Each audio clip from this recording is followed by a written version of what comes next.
சந்திர அதியோகம் எப்போது இல்லை அப்படின்றத இந்த வீடியோவில் பார்ப்போம். பொதுவாக சந்திர அதியோகம் அப்படின்னா என்னன்றதை பார்த்தீங்கன்னா, சந்திரன் தான் இருக்கும் இடத்திலிருந்து 7வது வீட்டை பார்ப்பார். அப்படி அவர் பார்க்கும் 7வது வீட்டிலிருந்து முன்பின் வீடுகள் என்று சொல்லக்கூடிய 6 மற்றும் 8வது வீடுகளில் குரு, புதன், சுக்கிரன் போன்ற சுபகிரகங்கள் இருக்கிறத அந்த கிரகங்களுக்கு சந்திர அதியோகம் அப்படின்ற மாதிரி சொல்லுவாங்க. அப்படி பார்த்தீங்கன்னா, அந்த யோகம் எப்போது வேலை செய்யாது அப்படின்றத பார்த்தீங்கன்னா, சந்திரன் உங்களுக்கு அமாவாசை நிலையில் இருக்கும்போது அந்த சந்திர அதியோகம் வேலை செய்யாது.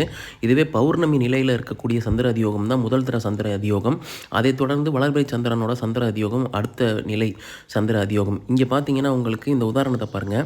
இங்கே வந்து சந்திரன் சூரியன் 2 பேரும் இணைந்து அமாவாசை அமைப்பில் இருக்காங்க. இதற்கும் மேலே ராகு கூட சேர்ந்து கடுமையான கிரகண தோஷ அமைப்பில் இருக்கிற இந்த சந்திரனுக்கு 6வது வீட்டில் இருக்கக்கூடிய குரு பகவான் பெறக்கூடிய சந்திர அதியோகம் கண்டிப்பாக இங்கே கிடையாது. ஏன்னா இங்கே சந்திரனுக்கு ஒளி கிடையாது. அவர் அமாவாசை சந்திரன், அதுக்கு மேலே வந்து அவர் கிரகண தோஷத்தில் இருக்கக்கூடிய சந்திரன்றதுனால இங்கே சந்திர அதியோகம் அமைப்பு கண்டிப்பாக கிடையாது.